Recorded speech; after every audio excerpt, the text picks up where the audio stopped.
Hi guys, welcome back to my channel. For those of you who are new here, my name is Marlow York and I am the self-published author of the young adult fantasy dystopian book.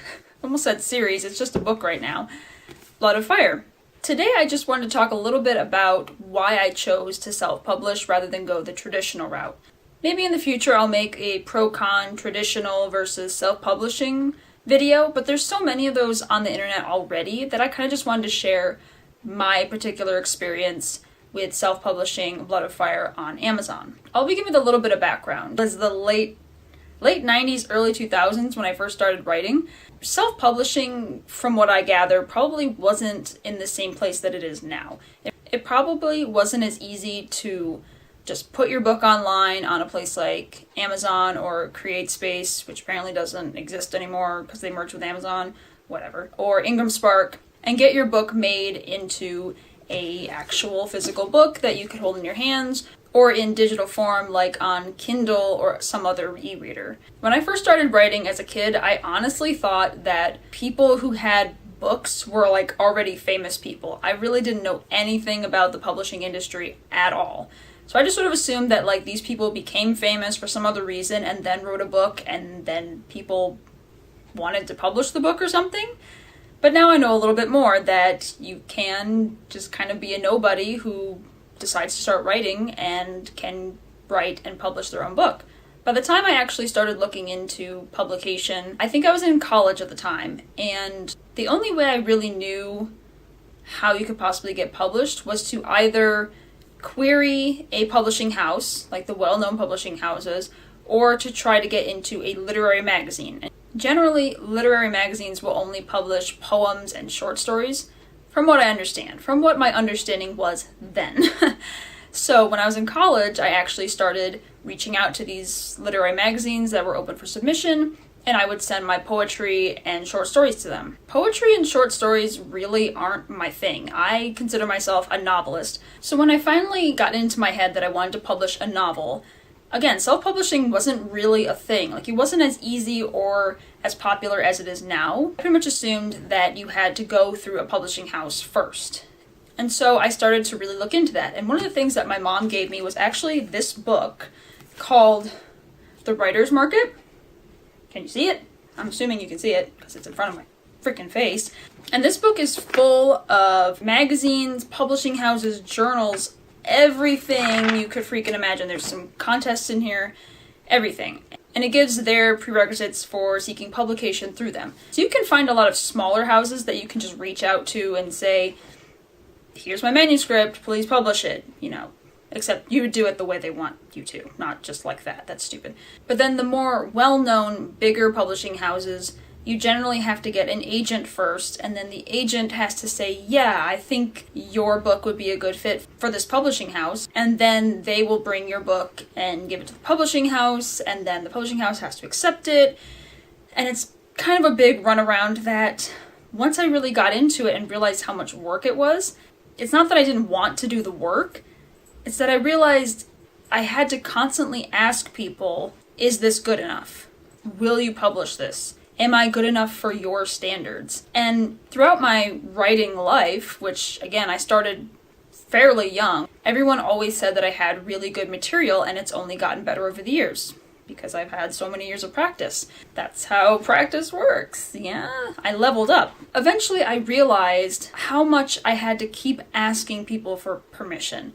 Whether it was these big publishing houses that I wanted to try to get my novel into, or these smaller literary magazines that I wanted to get poems and short stories in, because some of them just gave you press, but some of them actually would pay you, which they should. For the record, if you're trying to get your story or poem or anything into a literary magazine and they charge you, be very wary. It's one thing if it's a contest and the admission price goes towards the prize money, but they should be paying you to be published in their thing.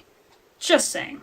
So after several years of researching traditional publishing and also trying to submit my work to literary magazines, I pretty much just got fed up with it. And then I discovered the world of self-publishing. And this just sort of was a little bit mind-boggling for me because, again, as a kid, I assumed that you already had to be famous and well-known and people wanted writing from you for some reason. But then I realized that people would just create a book and everything that goes along with it to make it a polished piece, and then they would just go ahead and publish it, and then the book would be made, and then people would buy the book, hopefully. And so this really appealed to me. Like I said, there's a lot of pros and cons to self-publishing or traditional publishing, but most of the pros appealed to me a lot, and a lot of the cons didn't scare me away. Obviously, it didn't scare me away because I got this bad boy right here. Bad girl? Is it like ships? So in 2017, when I was really working hard on finishing Blood of Fire, I decided that my goal would be to self-publish on Amazon because that seemed like the easiest and most accessible way to do it. Banging on stuff next door. Just a country girl living in a construction site. The cool thing about self-publishing in general is that you don't have to ask permission, and I think that is really the number one thing that solidified my decision to self-publish. I was sick of asking for permission. I was sick of people saying, just tweak this little thing because I don't understand it, even though plenty of other people did.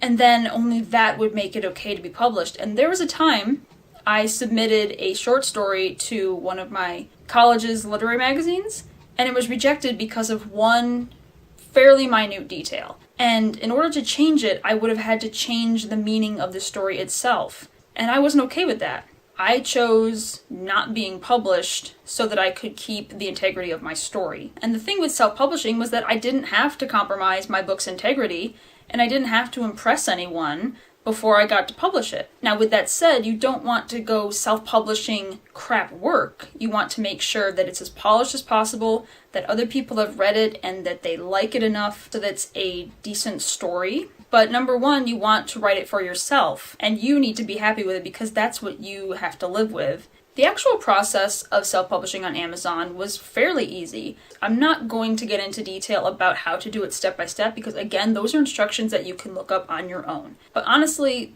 getting my manuscript onto the website was super easy. Like, all you have to do is just convert a couple files so that you can upload the documents and the cover, fill out a bunch of information, and hit publish. And that's pretty much all it takes. I mean, getting up to that point is significantly more difficult than actually hitting publish and getting your book on the shelves.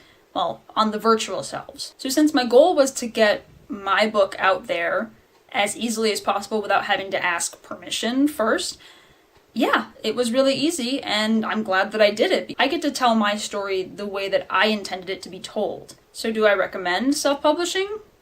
Yeah, I mean, I did it. The only thing that I would say is make sure your work is the very best damn piece of work that you can make, because one of the downsides to self-publishing is that anyone can do it, and a lot of people do it that probably shouldn't do it. And that's a really asshole thing to say, but I don't really know a nicer way to say it. There's plenty of books that I've started to read, and I was just like, damn, man, your idea is probably good, but this isn't a very well-written piece. And I think that's why self-published books and indie authors tend to get a bad rep, is because there are a couple of, I don't want to say rotten, but questionable-looking apples that tend to ruin it for the rest. And again, not to say that my book is the best thing since sliced bread. Sliced cake would be better than sliced bread, but let's just...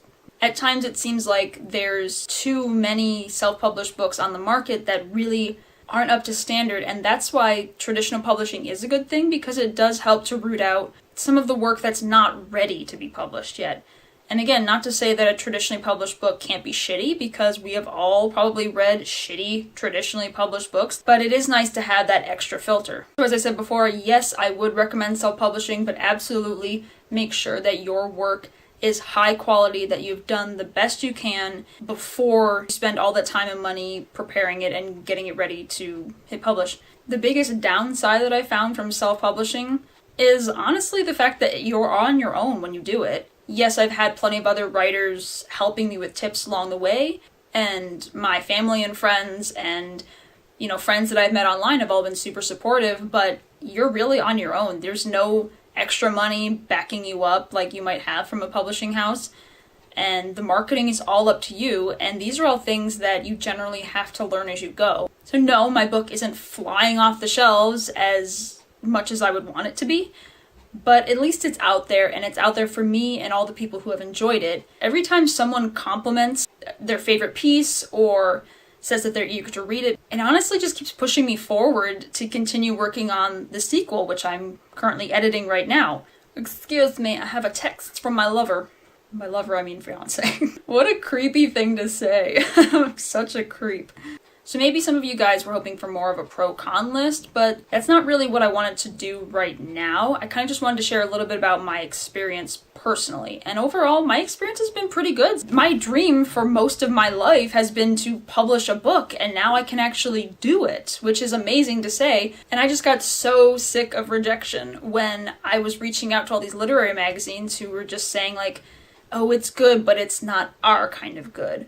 Or the ones who wouldn't even send you a response at all, and you have to just submit and pretty much forget about it, and that was so disheartening. So like I said, overall, I've had a good experience with self-publishing. It's relatively easy to do, however, it is a lot of work before and after you actually hit the publish button. But I don't want that to discourage anyone. So to summarize, yes, I do recommend self-publishing if that's the route that you want to take. If you want to try traditional publishing, go ahead and do that. I've actually been thinking about pursuing that at some point, but honestly, I'm enjoying being self-published. I'm enjoying learning about marketing and dealing with all the stuff that comes with it and learning as I go and seeing where this journey takes me. It would be nice to be highly successful off of self-publishing to the point that I can, make a decent amount of money from it as like a part-time job or eventually a full-time job, because that would really be my dream.